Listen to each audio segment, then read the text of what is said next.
안녕하세요. 레오나 최재원입니다. 오늘은 푸르미 엄마의 육아 메시지 나머지 뒷부분을 읽어볼게요. 뒷부분에도 좋은 내용이 정말 많기 때문에 마저 읽어보려고 다시 갖고 왔어요. 지난번에 이어서 나온 페이지가 남편을 교육의 장으로 육아를 하다 보면은 남편들이 저희 남편의 경우도 처음에 첫 아이를 낳았을 때 자기가 안거나 만지면 부서질까봐 어디 부러질까봐 굉장히 걱정됐었다고 해요. 그래서 손을 못 댔다고 하더라고요. 그래서 그때 당시 저는 그냥 정말 뭐랄까 아무 생각 없이 아이가 조금 계속 설사를 하고 그랬었기 때문에 그거에 신경 쓰느라 남편이 이렇게 봐주지 않는 거에 대해서 크게 생각을 안 했었는데 나중에 해주는 말이 그렇더라고요. 자기가 잘못 안으면 어딘가 부러질 것 같았대요. 그래서 낯설기도 하고 하다 보니까는 잘 못 들어오시는 분들이 있는데 그거에 대해서 설명을 해주신 내용이 있어서 푸르미 요가에서는 육아의 완성은 부부화합이다라고 말씀을 하시거든요. 그래서 읽어보겠습니다. 여자의 본능 안에는 하나님이 주신 모성애와 섬세함이 있어 아이의 작은 변화까지 느끼며 교육할 수 있지만 남자의 본능 안에는 아이를 키우는 것에 대한 두려움이 가득하답니다. 초록이와 함께 애완동물 가게에 간 적이 있습니다. 이구아나를 보더니 초록이가 대뜸 이렇게 말합니다. 엄마, 이구아나는 참 기르기 힘든 동물이에요. 왜 그렇게 생각하는데? 잘 움직이지도 않고 눈만 멀뚱멀뚱 지루하잖아요. 바로 이 시선이 이구아나를 바라보는 초록이의 시선이 바로 아이를 바라보는 남편들의 시선인 거예요. 그래서 거기다가 시끄럽게 울기까지 하죠.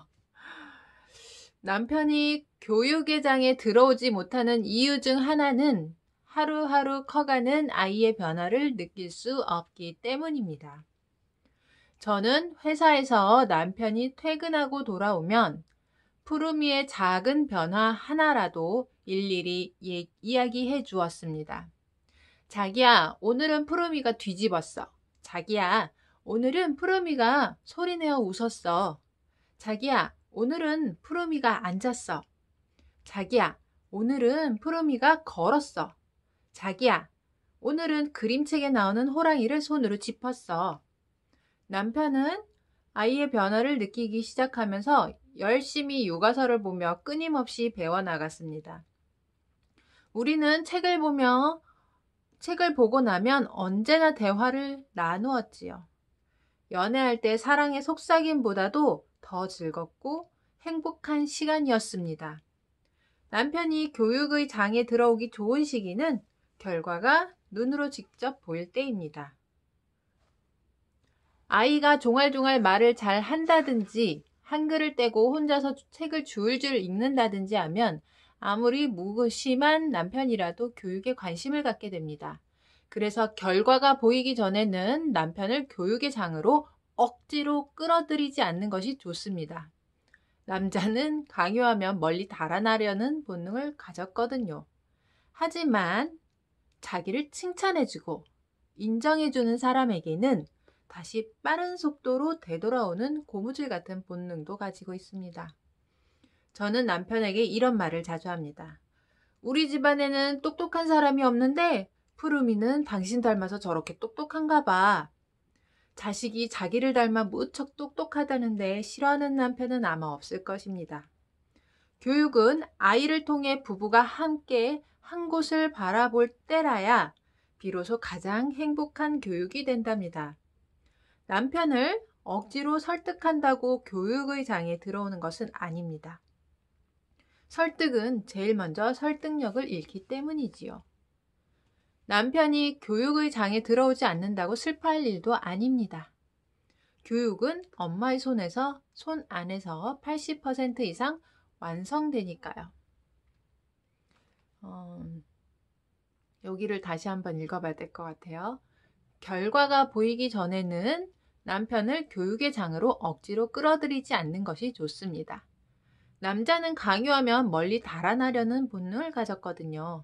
하지만 자기를 칭찬해주고 인정해주는 사람에게는 다시 빠른 속도로 되돌아오는 고무줄 같은 본능도 가지고 있습니다. 저도 그랬고, 아주 많은 어머님들께서 남편분이 육아회장에 적극 참여하지 않는 것에 대해서 힘들어하시는 분들이 정말 많더라고요. 저희 남편은 들었던 얘기들에 비하면 많이 참여를 육아를 많이 도와준 편이었는데 육아서를 읽고 남편이 육아서를 안 읽더라도 좀 도움되는 것, 남편이 수긍할 만한 내용들을 함께 이야기를 해보고 공유를 하려고 노력을 좀 했었어요.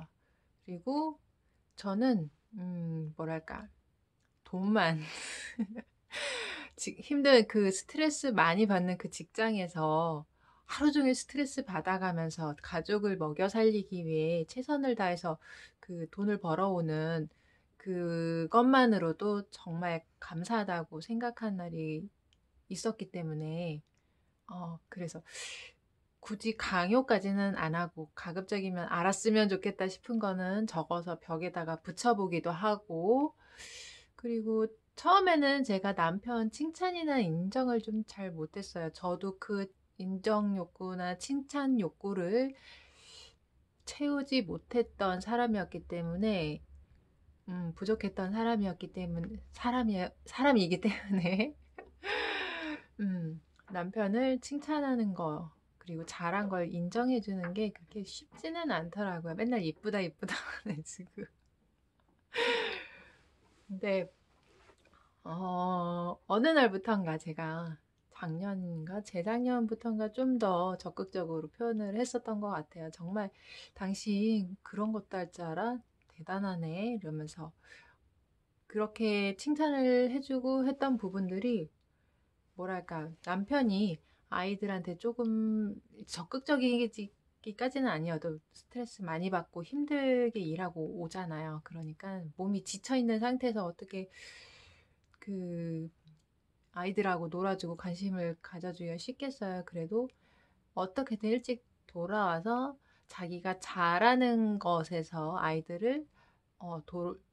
아이들에게 많은 것을 허용해주고 놀아주려고 노력하는 모습을 보고 정말 감사함을 많이 느꼈었던 것 같습니다. 처음에는 아마도 제가 육아를 저 혼자만의 일이라고 생각을 많이 했었던 것 같아요. 처음에. 그래서 더 강요를 안 했던 것 같고, 아무튼 그렇습니다. 또 어떤 부분이 있을까요? 아이를 야단치고 때리면 이제 육아서를 읽어보신 분들 같은 경우에는 굉장히 큰 죄책감을 가지게 되세요. 가능한 한 아이들이 부정적인 경험을 하지 않도록 해주려고 많이들 노력을 하시는데 어쩔 수 없이 화가 나서 손이 나간다거나 아니면은 화를 낸다거나 말을 험하게 하신다던가 하는 부분이 발생을 할 수가 있는데 그거는 한 번에 그 책을 읽었다고 해서 한 번에 고쳐지는 것들이 아니다 보니까 감정이 이렇게 많이 올라와서 분노가 많이 억눌려 있다가 터졌을 때는 어쩔 수 없이 이렇게 말을 하게 되는 것 같아요. 그래서 간간히 이제 순간적인 분노를 참는 방법들을 많이 생각을 해보고 공유를 해보기도 하는데 좋은 방법들이 이제 잘 보이는 벽에다가 여기저기 써서 붙여놓는다던가 아니면 1부터 10까지 차근차근 센다던가 아니면 차가운 물 한 잔을 마시는 것들이 신체적으로도 그러니까 몸에 뭐라 그래야 되나 몸에 그 반응을 통해서도 반응 때문에라도 그런 방법들이 굉장히 효과적이더라고요. 그래서 화가 너무 많이 난다. 아이를 때릴 것 같다. 그럴 때는 이제 심호흡도 있고 물 한 잔 마시기, 숫자 세기, 그리고 써붙이기. 자기가 분노가 났다는 거, 아이를 공격할 수 있다는 걸 인지할 수 있게끔 이렇게 전환을 해주시는 방법들 사용하시면 좋아요. 그래서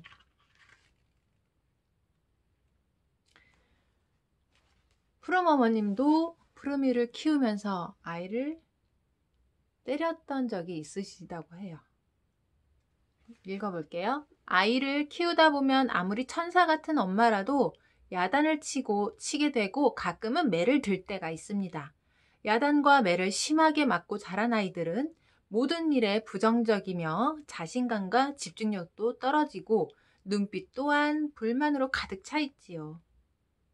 제가 그랬어요, 제가. 돌이켜보면 저는 참으로 부족한 엄마였습니다. 푸르미를 키우면서 지금까지 5번이나 매를 들었으니까요. 생후 18개월 무렵 매사에 고집을 부리기에 처음 때려주었습니다. 두 번째는 30개월에 푸르미랑 둘이서 목욕을 하고 있을 때였지요. 푸르미를 욕조에 앉혀놓고 세면대에서 머리를 감고 있는데 바가지를 달라고 여러 번 말을 해도 꼭 끌어안고 주지 않더군요. 샴푸는 눈에 들어가 매운데 푸르미는 바가지를 주지 않지. 화가 나서 그만 아이의 등을 손으로 찰싹 때려주었습니다. 세 번째는 푸르미가 7살 되던 어느 겨울날이었지요. 가족 모두 아무런 준비 없이 바닷가로 놀러 갔습니다.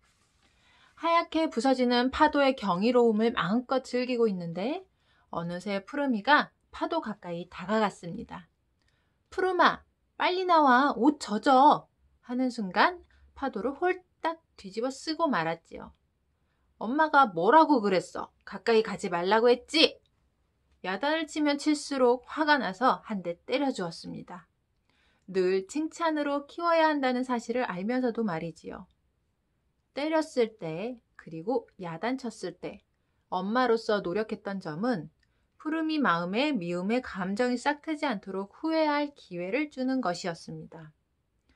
때렸을 때 그리고 야단쳤을 때 엄마로서 노력했던 점은 푸르미 마음에 미움의 감정이 싹트지 않도록 후회할 기회를 주는 것이었습니다. 아이를 키우면서 중요한 것 중에 하나가 감정을 받아주는 것인데 이 감정을 받아주는 것이 참 쉽지가 않은 것 같아요. 특히나 우리에게 허락되지 않았던 그 부정적인 감정이라는 것들. 사실 감정은 부정적인 것도 긍정적인 것도 이렇게 구분 지을 게 아닌데 우리가 느끼기에 기분이 좋으면 긍정적 기분, 긍정적 감정, 느끼기에 힘들면 나를 힘들게 하는 감정들은 부정적 감정이라고 이야기를 하죠. 특히나 슬퍼하거나 화를 내거나 아니면 짜증을 내거나 아니면 우울해하는 이런 감정들을 아이들이 표현을 했을 때 정말 뭐랄까 받아주기가 힘들어요. 근데 받아주지 않더라도 그냥 공감까지는 아니더라도 옆에서 그 아이가 그 감정을 온전히 느끼고 다 흘려보낼 수 있도록 곁에서 함께 해주는 것만으로도 굉장히 좋은 것 같아요. 우리가 어렸을 때는 억압을 당했죠. 보통은 억압을 많이 당하죠. 근데 그 감정을 표현할 때 곁에서 함께 있어주는 것만으로도 공감을 받는다는 느낌이 들 때가 많더라고요. 아무 조언도 필요 없고 그냥 눈빛만 보내면서 마음만 보내면서 옆에 있어주는 것. 그래서 그런 경험을 아이에게도 해주면 좋을 것 같습니다. 그래서 10분 동안 가만히 내버려둔 후에는 항상 푸르미를 업어주었지요. 마음이 풀린 듯하면 이렇게 말해주었습니다. 엄마가 미안해. 엄마가 부족해서 말로 해도 될 걸 때려서. 푸르미는 엄마 몸속에서 나온 엄마 아빠의 일부라서 엄마가 맞았을 때보다 마음이 더 아프단다. 엄마가 정말 잘못했어. 진심으로 사과한 다음에 미움의 감정이 풀린 듯하면 업은 채 노래를 불러주었지요. 여기서도 10분 동안 가만히 곁에서 아이가 감정을 온전히 느끼고 그 감정을 흘려보낼 때까지 옆에서 가만히 계셔 주셨다가 말로 표현을 하신 거죠. 그 뒤에 사과를 하신 거죠. 그러면 노래를 다 듣고 난 푸르미가 훌쩍훌쩍 울면서 엄마 잘못했어요. 이제 엄마 말 잘 들을게요. 합니다. 저 또한 푸르미가 눈치채지 못하게 울고 있었습니다. 아이는 자존심에 상처를 받게 되면 바로 적대감이 생깁니다. 지적하고 싶은 마음을 살짝 돌려 칭찬으로 이끌어준다면 아이와 엄마 모두 평온해진답니다. 그리고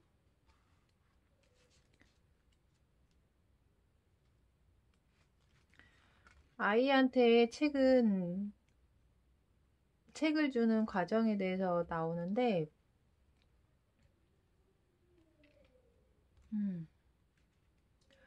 책을 준다는 게 처음에 아기가 어리면 어릴수록 쉬운데 그 이후 시기가 돼버리면은 간단하게 저의 경험을 얘기하면은 첫째 아이만 있을 때는 경제적 사정이 넉넉지 않았고 책의 중요성에 대해서는 잘 몰랐어요, 사실. 그래도 한두 권 정도 아이가 잘 볼 만한 것들 위주로 해서 집에 놓고 있으면 그 한 권을 특히 유명한 책 중에 하나 사랑해 사랑해 사랑해 캐롤라인 제인 처치 여사의 동화책을 계속 갖고 와서 읽어주는데 그 동화책 안에 그 등장하는 아기가 하는 그 포즈를 다 따라 하더라고요. 그러면서 그 책을 정말 많이 읽어줬었고, 동생이 태어난 뒤에서 이제 동생이 태어날 쯤 돼서야 푸르미닷컴을 알게 되고, 이제 그때부터 전집을 조금씩 들여주었었는데, 처음엔 열심히 읽어주려고 노력을 했었어요. 노력을 했지만, 제가 자꾸 분노가 자꾸 터져 나오려 하고, 너무 화가 나고, 짜증나고, 집안 청소로 또 마음도 몸도 너무 힘들고, 또 갓난아기가 있다 보니까, 갓난아기 돌보느라고 또 체력도 딸리고 하다 보니까, 어느 순간인가 아이가 책을 가지고 오면, 거부를 하기 시작했어요. 본래는 그 전집들을 계속 밤새도록 새벽까지 가지고 오더라고요. 새벽 내도록 3시, 4시 잠도 안 자고 읽어달래요. 그때 많이 읽었던 책 중에 하나가 곰곰이 시리즈였고요. 그래서 그 이후에 한 6개월 정도는 노력을 했었는데, 그 이후로는 쉽지가 않은 거예요. 둘째 같은 경우도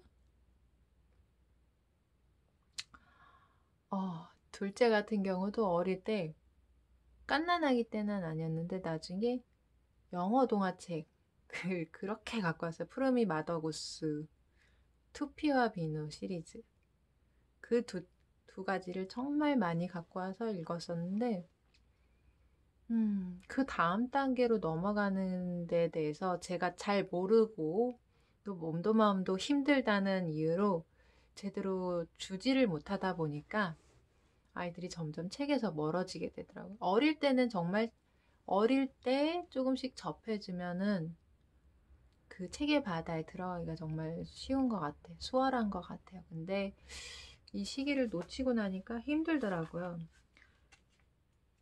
그래서 제가 아이들 책 읽어주는 방법에 대한 이런 참고서들을 읽으려고 노력했는데 제 안에 내적 불행 중에 하나가 학습에 대한 거가 있다 보니까, 어, 뭐 질투도 있고, 이런 부분 때문에, 어, 아이한테 책을 읽어줄 생각 자체가 안 나더라고요. 그래서 제대로 못 봤었는데, 지금 이 프롬 어머님의 육아 메시지에 보니까, 정말 책을 주는 방법에 대해서 어떻게 하면 아이가 책을 사랑하고 책을 즐기고 재미있게 볼 수 있는지에 대해서 정말 잘 나와 있는 것 같아요.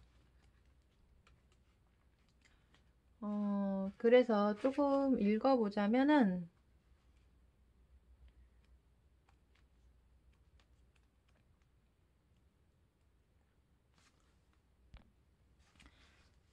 아이가 태어나서 12개월까지는 오감을 자극해주고 책과 친해지게 해주는 것이 중요합니다. 하지만 이 시기의 아이에게 그 어떤 교육보다 중요한 것은 부모에게 사랑받고 있다는 느낌이며 아이가 행복해야 한다는 것입니다. 그래서 늘 아이의 눈빛을 살피고 울면 안아주고 아이의 형편을 우선하며 조용함과 풍부한 자극이 어우러지는 환경을 만들어 주어 아이가 행복하다는 것을 느끼게 해주었지요. 또한 많은 것을 보고 듣고 냄새 맡고 만지게 하여 부드럽게 오감을 자극시켜 주었습니다.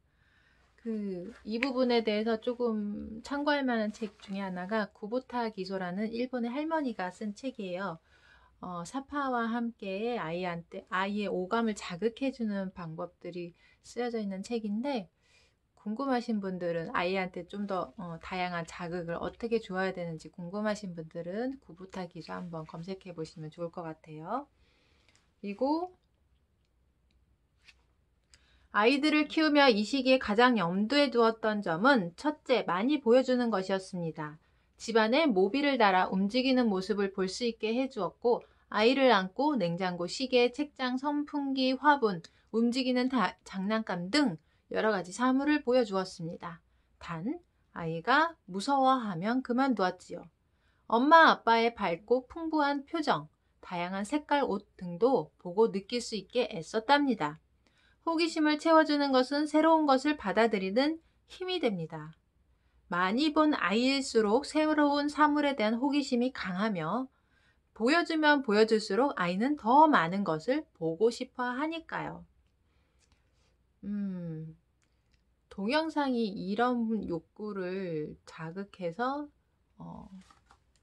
많은 정보를 습득할 수 있게 도와주는 것 같아요. 그러다 보니까 많은 아이들이 동영상에 쉽게 빠지게 되는 듯한데, 사실,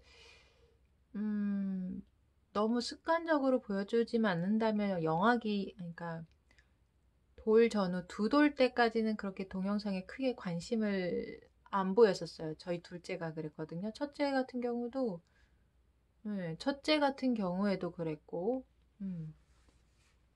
근데 두 돌 이후에는 그러니까 영상에 많은 관심을 보이기 시작하더라고요. 첫째는 30개월 이후, 둘째는 두 돌 이후에 영상이 많이 노출이 됐었는데, 그래서 그런가 동영상에 관한 다양한 동영상에 대한 호기심이 굉장히 많더라고요. 특히 만드는 거, 아니면 뭐 게임하는 거라던가, 아니면은 옷 리폼하는 것들, 이런 거 굉장히 많이 과학 실험 같은 것도 보고 어떻게 보면 책보다도 습득하기가 쉬우니까 더 그런 것 같습니다. 그래서 동영상을 저도 처음에는 좀 많이 걱정을 했는데 나름 그 안에서 배우는 것들도 많고 하기 때문에 지금은 크게 제한은 잘 두지를 않고 있고요. 가끔가다 이제 동영상을 같이 보시면서 이 부분을 책으로 좀 더 깊이 있게 들어갈 수 있도록 안내해주는 방법들이 조금 필요한 것 같아요. 저에게. 진짜 저는 이런 요령이 조금 부족한 것 같더라고요. 내 것도 못 채웠는데 애들 거를 해주려다 보니까 억울해서. 그래도 이제부터라도. 그리고 둘째, 많이 들려주는 것이었습니다. 동요나 클래식 등 좋은 음악이라면 무엇이든 들려주려고 노력했습니다.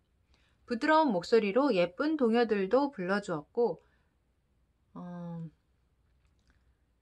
나비야 훨훨 나비가 날아가네, 물 먹어, 시원한 물이야 등 반복적인 언어 사용을 통해 사물을 가르쳐 주었습니다. 또 아기의 손, 발, 코 등을 만져주면서 이름과 쓰임새도 알려주었지요. 단순하고 반복적인 언어와 더불어 다양하고 풍부한 언어를 사용해 대화를 나누어 주고 책을 통해서나 일상생활에서 또는 자연에 나가서 중얼중얼 수다쟁이 엄마가 되었습니다. 수다를 떨기가 어려울 때는 동요를 많이 활용하시면 좋을 것 같아요. 저 같은 경우에도 아이를 앞에 두고서 할 말이 너무 없더라고요. 너무 없었어요. 그냥 제가 해줄 수 있는 소리 노출은 책 읽어주는 것과 동요 불러주는 것, 이 정도였어요. 첫째 아이 같은 경우는 태어나자마자 밤에 등 센서가 발달했다 그러죠. 눕혀놓기만 하면 우니까 재울 때마다, 밤마다 재울 때마다 팔에 안고서 2~3시간씩 반복적으로 자장가를 불렀어요. 그랬더니 아이가 말이 굉장히 빨라서 주변 사람 돌 이후 한 18개월 전후로 해서 사람들이 남자아이인데 말이 정말 빠르다는 말을 들었거든요. 그래서 동요나 책 읽는 거, 수다 떨기 어려울 때 책을 읽어주는 게 제일 속편한 것 같아요. 책을 보면서 이야기하기가 쉬우니까, 수월하니까, 그림을 보여주면서 이건 뭐야 그러면서. 그리고 셋째, 많이 만져보게 하는 것이었습니다. 엄마의 부드러운 살갗이나 딱딱한 장난감 자동차, 동그랗고 물렁물렁한 공, 길쭉한 오이, 까칠한 수건, 손끝을 간지리며 빠져나가는 모래, 차가운 물, 따뜻한 물 등 다양한 감촉을 느끼도록 했지요. 넷째, 여러 가지 냄새를 맡게 하는 것이었습니다. 향기로운 꽃향기는 물론 엄마의 채취, 구수한 강냉이 냄새, 맛있는 음식 냄새, 시원한 과일 냄새 등 향기롭고 기분 좋은 냄새들을 맡게 해 주었습니다. 다섯째, 맛을 보게 하는 것이었습니다. 달콤한 사과 맛, 새콤한 주스 맛, 신맛, 단맛, 쓴맛 등 다양한 맛을 경험해 보도록 했습니다. 여섯째, 많이 놀아주는 것이었습니다.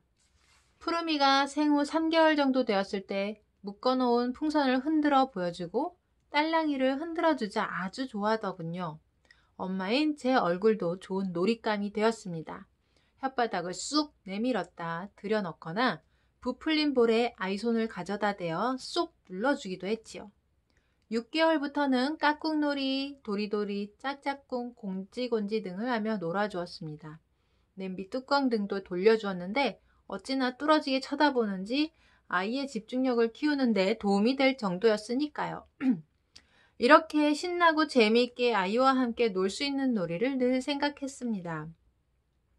7째, 명상 상태를 유지하는 것이었습니다.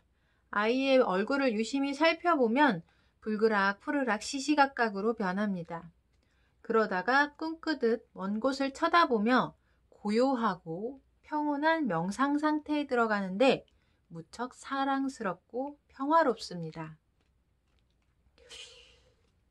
아이들은 자동으로 이렇게 명상 상태에 들어갈 수가 있는데 이거를 모르고 이제 방해를 많이 하게 되는 것 같아요.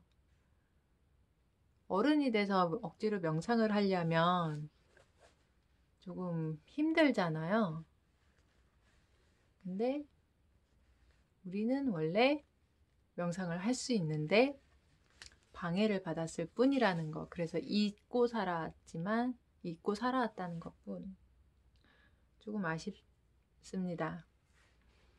그래서 아이들이 멍 때린다고 표현을 하기도 하죠. 근데 동영상을 보면서 멍 때리는 거는 안 좋은데 이제 먼 곳을 쳐다보면서 고요하게 생각을 하고 있을 때는 최대한 방해받지 않도록 신경을 많이 써주셔야 될 것 같아요.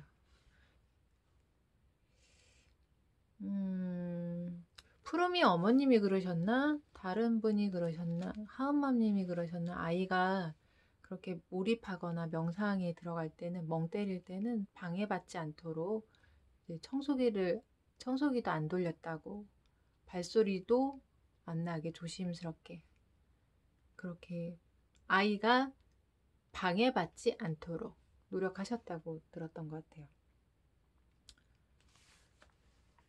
그래서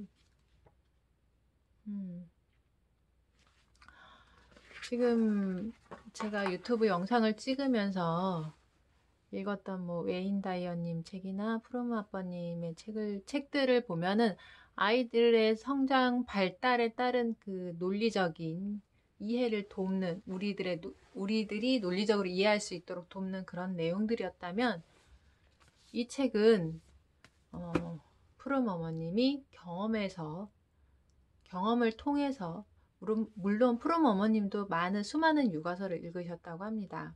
그래서 그거를 아이를 키우면서 많이 적용을 하신 결과이기도 하지만, 이제 경험을 통해서 풀어내시다 보니까 굉장히 공감받는 느낌도 들고, 좀 더 따뜻하게 위로받는 느낌, 잘 다독여 주시는 느낌이 들어요. 그래서 이 책을 다 읽고 나니까는 이전과는 달리 마음이 많이 따뜻해지더라고요. 눈물도 나고. 그래서 아이가 아직 어린 분들도 그렇고, 저처럼 아이가 좀 자란 뒤에라도 이 책을 읽어보시면 아이한테 어떤 식으로 좀 더 다가가야 될지, 현재 내가 아이와의 관계에서 갖고 있는 문제들을 해결할 수 있는 실마리를 얻는데 많이 도움이 될 거라고 믿습니다. 저에게도 지금 많이 도움이 되거든요.